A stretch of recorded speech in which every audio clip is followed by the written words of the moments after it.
खाया नहीं जा रहा है। मैं तो सिर्फ इतना ही खाती हूँ। हाँ माँ, मेरा भी पेट भर गया है। क्या बहू, 2 पराठे खाकर पेट भरता है क्या? और एक तो ले लो। नहीं नहीं माँ जी, और नहीं, अब पेट फट जाएगा। आप क्या सोच रहे हो कि विमला की दोनों बहुएं बहुत शर्मीली हैं? वो तो इसलिए क्योंकि आज ससुराल में इन दोनों का पहला दिन है। पहले ही दिन में कोई असली रंग दिखाता है क्या? ये दोनों बहनें तो एक नंबर की भुक्कड़ हैं। आगे आगे देखो होता है क्या। लेकिन मायके में सीमा और सुमन बहुत ज्यादा खाया करती थी। शादी से 1 महीने पहले उनकी माँ ने उनसे कहा, बेटी तुम दोनों थोड़ा कम खाया करो, अब तुम दोनों बहू बनने जा रही हो। माँ, खाना कैसे कम करेंगे? जितने में पेट भरेगा उतना ही ना खाएंगे। हाँ वो बात तो है, लेकिन हमें शादी के लिए डाइट करना होगा, नहीं तो शादी में अच्छे फोटो नहीं आएंगे। हाँ ये बात तो तूने सही कही। कल से डाइट शुरू करते हैं, फिर शादी के बाद ससुराल जाकर वसूल कर लेंगे। दोनों ने 1 महीने डाइट किया और दोनों पतली हो गई। के वक्त उनकी माँ ने उनसे कहा, बेटी मायके का मान सम्मान रखना, ससुराल जाते ही ठूसने मत लगना, समझी? हाँ माँ, समझ गई। इसीलिए सीमा और सुमन 2 से ज्यादा पराठे नहीं खा रही थी, लेकिन उनके पेट में 20 पराठे तो आराम से घुस जाते थे। बिमला बड़े प्यार से उन्हें 2-2 पराठे खिलाकर खुश हो गई। उसने सोचा, वाह कितनी शर्मीली संस्कारी बहुएं मिली हैं मुझे, मेरा तो दिल खुश हो गया। लेकिन उधर देर रात को दोनों बहनों के पेट में चूहे दौड़ने लगे। सीमा का पति अर्जुन तो खर्राटे ले रहा था, सुमन का पति भी खा पी कर मस्त हो गया था। तभी सीमा और सुमन दोनों अपने अपने कमरों से बाहर आईं। सुमन, तुझे भी भूख लगी है ना? हाँ बहुत। तुझे? पूछ मत, चल रसोई चलते हैं। दोनों रसोई चली गईं। रसोई में बना बनाया कुछ भी नहीं था। अरे यार, यहाँ तो कुछ भी नहीं है, अभी खाना बनाने का भी दिल नहीं कर रहा है। चल ना सीमा, बिस्किट खाते हैं।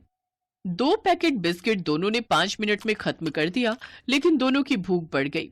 कि शादी करके क्या मुसीबत में पड़ गए यार, शर्म और लिहाज के चक्कर में भूखा ही रहना पड़ेगा क्या? नहीं, हम भूखे नहीं रहेंगे, चल मैगी बनाते हैं। मैगी बनाकर खाने के बाद भी दोनों का पेट शांत नहीं हुआ। पेट से गुड़गुड़ आवाज आने लगी। तब दोनों ने सब्जियां उबालकर खा ली और फिर दोनों सो गई।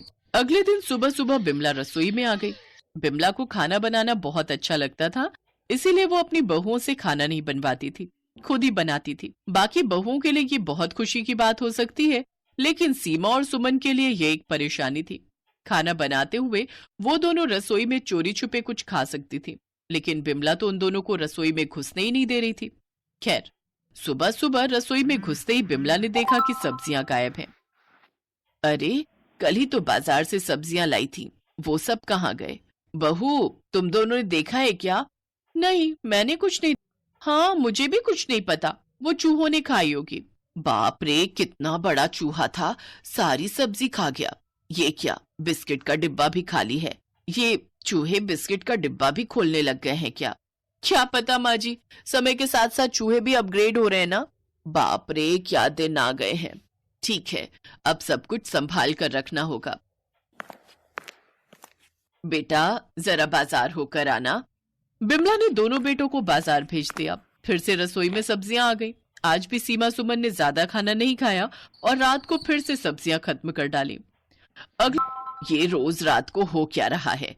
रसोई से सब कुछ गायब कैसे हो रहा है? मुझे तो कुछ समझ ही नहीं आ रहा। चूहा माँ जी, चूहा।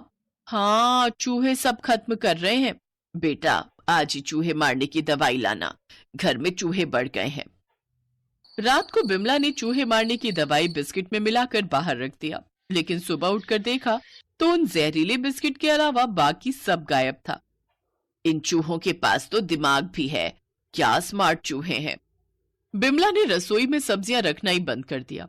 तब सीमा और सुमन मुश्किल में पड़ गई। उनके पास खाने के लिए कुछ बचा ही नहीं। सुमन, कुछ तो इंतजाम करना होगा, बाहर से खाना मंगवाना पड़ेगा। हाँ सही कहा सीमा, हम ऐसे भूखे तो नहीं रह सकते। आजकल तो रात को भी खाना डिलीवर किया जाता है। दोनों हर रोज खाना मंगवाने लगी और बाहर का खाना खाती रही, और 2 महीने ऐसे ही बीत गए। इन 2 महीनों में सीमा और सुमन मोटी हो गई। बिमला को समझ नहीं आया कि ये हो क्या रहा है।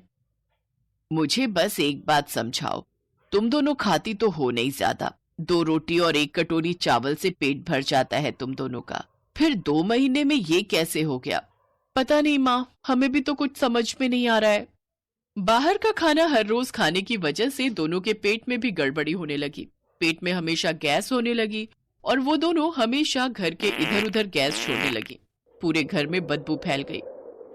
अरे बाप रे, आसपास कोई जानवर मर गया है क्या? ये बदबू कहाँ से आ रही है? पता नहीं माँ जी, हमें भी कुछ समझ में नहीं आ रहा है। बिमला पतली की पतली रह गई और उसकी दोनों बहुएं मोटी होती गई। एक दिन दोनों की तबीयत खराब हो गई।